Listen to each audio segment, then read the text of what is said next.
And we are live. Welcome to Books to Create Your Future. We are And indeed live. I'm live. Are you live? I'm very much alive, Viv.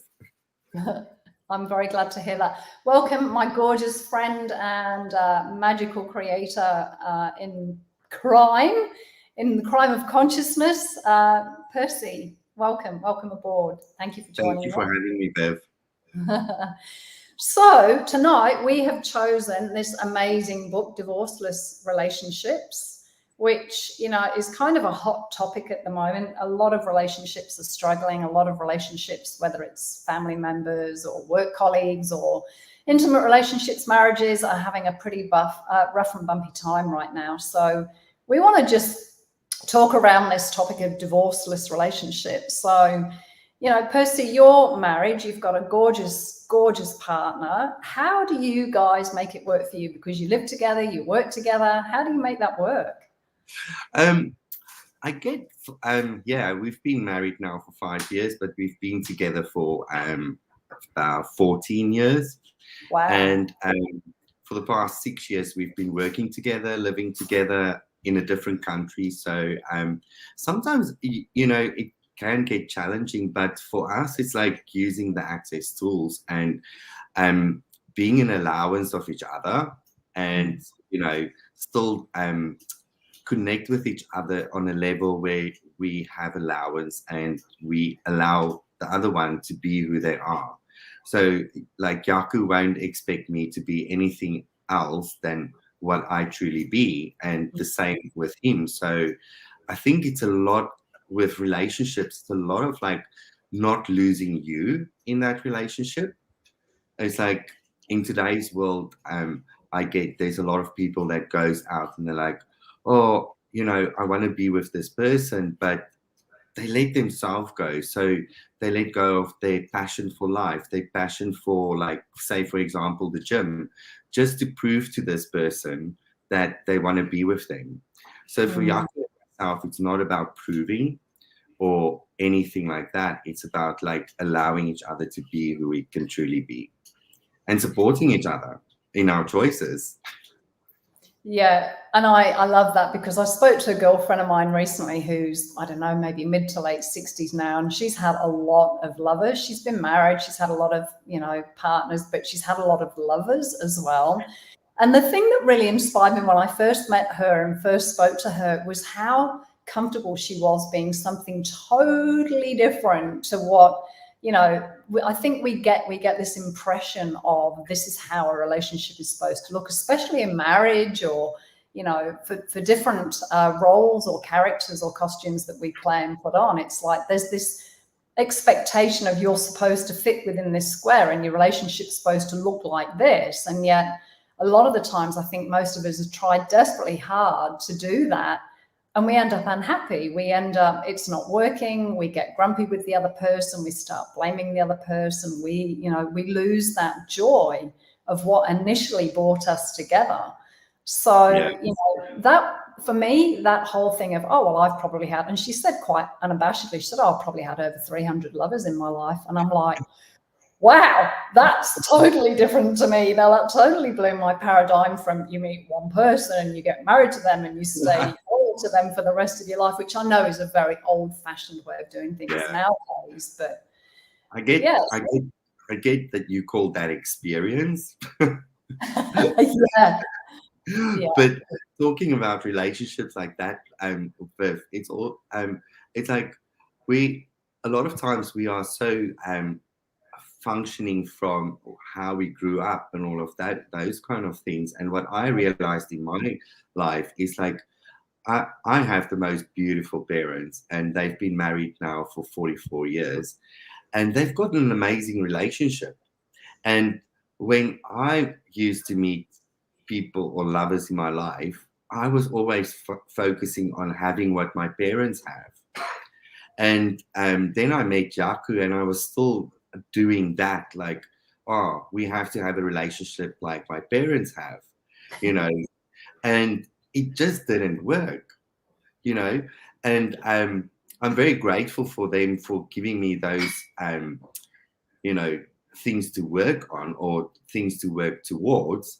But as soon as Jaco and I realized that we are individuals and we can create our own relationship, we started choosing different things, things that work for us, because life changes so much and people change.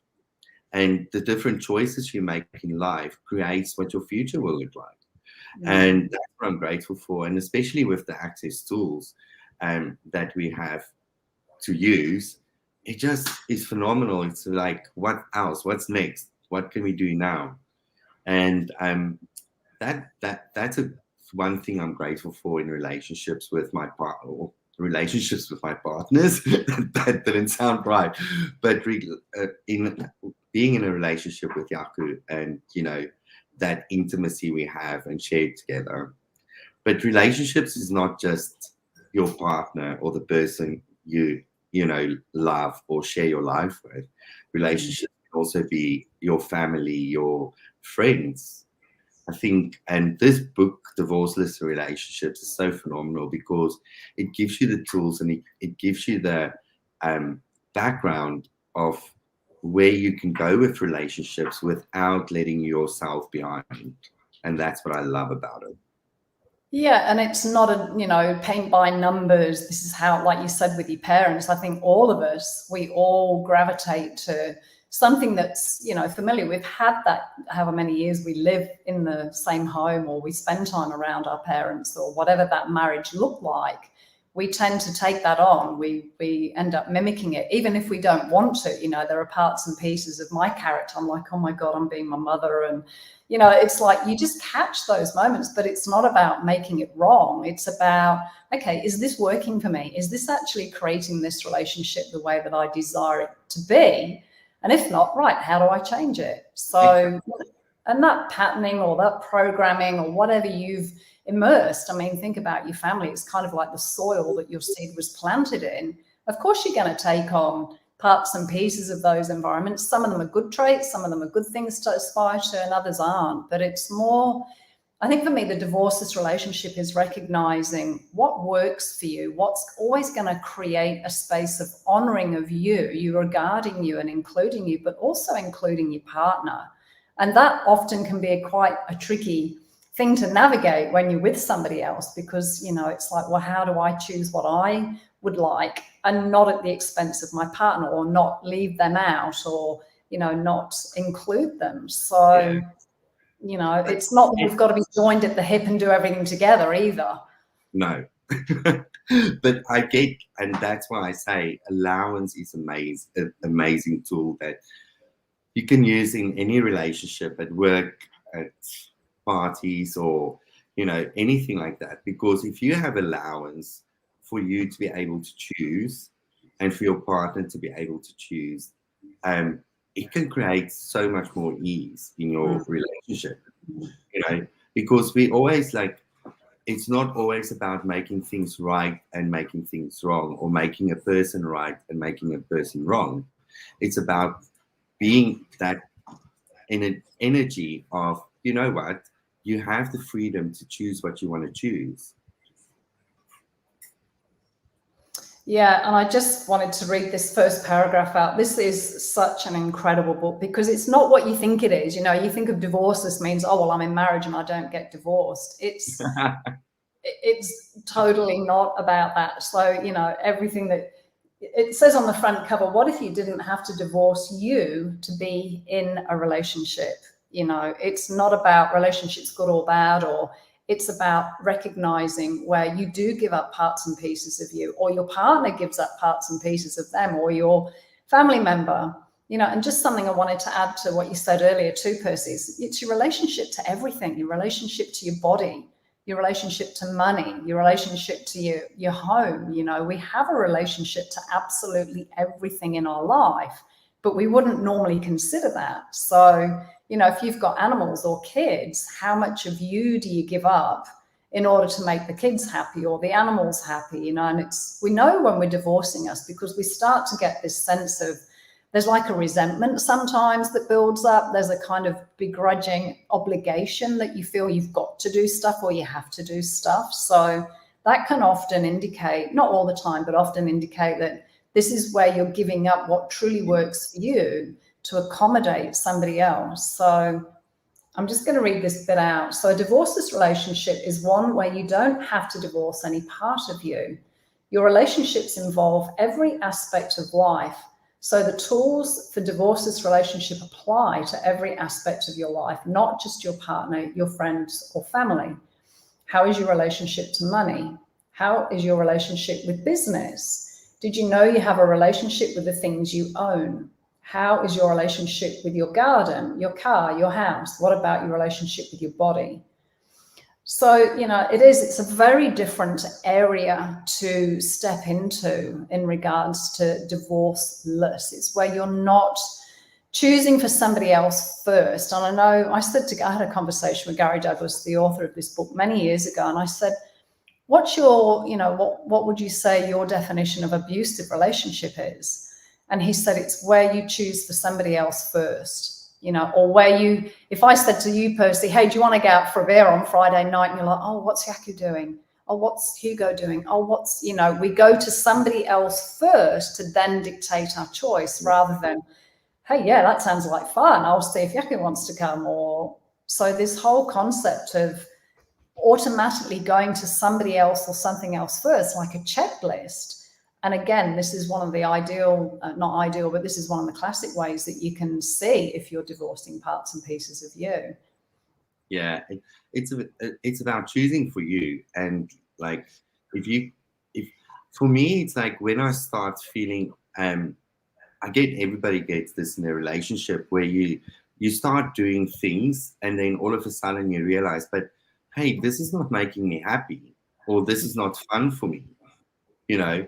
And when you can acknowledge that without judging yourself or judging your partner or judging the situation, then you're on the right kind of path where you can say, oh, this is not working for me, so I'm not choosing it.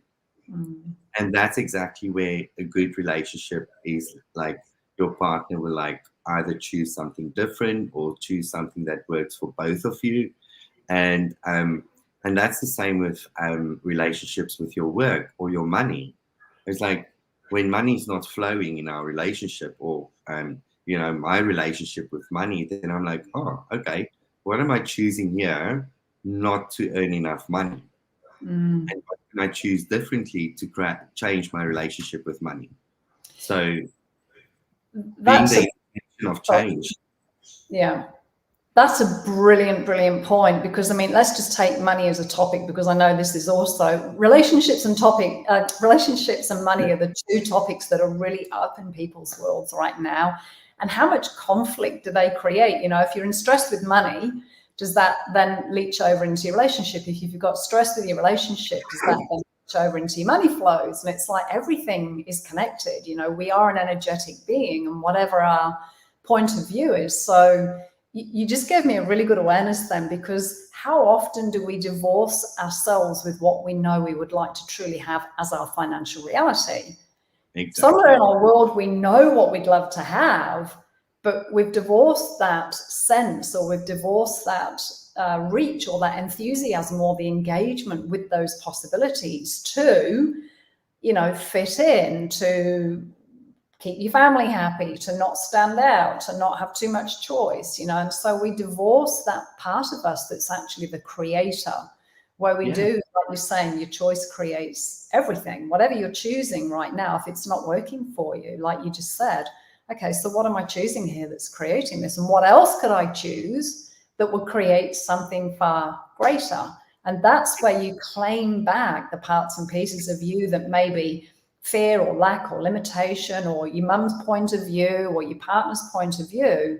You've deviated from what you know is actually true and real for you in order to accommodate somebody else. So it's like we kind of blend our reality with somebody else's, and we lose our way, you know. And we know it. We know when we're doing it, because we get frustrated, things don't flow, we start, like you say, your money flows stop, or there's stuff showing up in your relationship. So yeah. And everything has like a little bit of a ripple effect. You know, it's like if you start making yourself small, I mean, if you're small, you're not going to be able to be all of you. Okay, you're gonna hide behind all these creations that you can possibly create. So just being you and show up in the world and allow yourself to choose relationships the way you want it to be, you know, without, like I said before, not judging anybody else or judging yourself, but allowing yourself to just create and be. Well, and there's another great point, because a lot of people don't actually know what gives them that sense of aliveness and that sense of enthusiasm and that sense of how they'd like to live their whole life. Because what if it isn't just, I get this with this relationship, but I don't have it in any other area of my life. And so we then make someone the source or something the source, rather than, hang on, if I can have this here, if this lights me up, how do I have this in the rest of my life? You're starting to identify what it is that really lights you up, that really it sparks that enthusiasm and that joy of living. And that's where you know you're living from, okay, this is what works for me. This is what I'd like to create as my life. And I remember my girlfriend that I just spoke about that had all of these lovers, she said, you know, not once did I ever compare one lover to another or one partner to another. She said, every single relationship for me is something different. It's a whole new experience. So why would I want to compare this person to that person where I've chosen this to have a whole new experience? You know, and that's for me, that was so refreshing, rather than this, because I'd grown up with this, you know, you get married and you stay with that person for the rest of your life. And if you're unhappy, too bad, so sad, you know. You just got to suck it up. You made your choice. You made your bed. You lie in it. You know, it's like, no, you've always got choice. And this isn't dissing relationships. I think we might have lost Yaku. Percy. So it's not about dissing relationships. It's not about making relationships wrong. It's you coming back to the relationship with you and knowing what it is that really works for you, and being able to make those choices and take those steps and get clear on the energy of how you would like your entire life to be. So for those of you watching, you know, if you've got one area of your life that's really working for you, that's easy, that's light, that's breezy, that gives you a sense of, yeah, I'm enjoying this. I really look forward to having this in my life, or you look forward to that person, or spending time doing a hobby. This is where you can start to acknowledge, yes, this is where I show up. You know, those times when you're with a friend or you've just ridden your bicycle or whatever, and you're just so grateful to be alive. There's this sense of connection to you. You feel that exhilaration. There's this freshness. There's this real, you know, receiving of you. And that's what's happening in that moment. You're actually receiving you. But we don't ever acknowledge this, you know, we don't stop to take stock. We don't even, you know, really connect with this, because we just get into that mode, we enjoy it, and then we somehow switch into a different mode. Okay, this is me at work. So a tool for those watching is, okay, what can I add to my life that will make me happier than anything? Who can I add to my life that will make me happier than anything?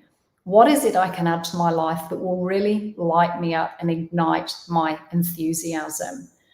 And this is kind of like your base recipe, if you like, your base ingredients for, this is me, this is how it is when I'm being me. And now, how do I then create that in all the other areas of my life? So relationships, you know, what else is possible for you with your relationship with yourself and what you desire to have as your life, your living, your reality, and your future? Because every choice you make creates your future. And Percy's back. And magically reappeared. So is there anything else, any tool that you would like to give, any question you would like to leave our viewers with, Percy? I think yes, but, and I do apologize for disconnecting. I'm not sure what happened there. My computer, I think my computer decided to divorce me for a moment. And yeah, I think it was a great conversation. And for me, it's all about people acknowledging themselves out there. And, you know, everybody changed, and we change every day. with what we Yes. learn, what we choose. And just remember, the more you change, the more people around you will change. Mm. And that's what create this awesomeness of relationships and stuff like that. And Mm. yeah, other than that, it's just like go out and explore. I mean, this is a muscle because we all want to, follow the crowd or do what we were told. And, but if you just allow yourself to be you, then you can create so much more and greater in your world. Yeah, and be willing, thank you, and be willing to explore what works for me, what lights me up.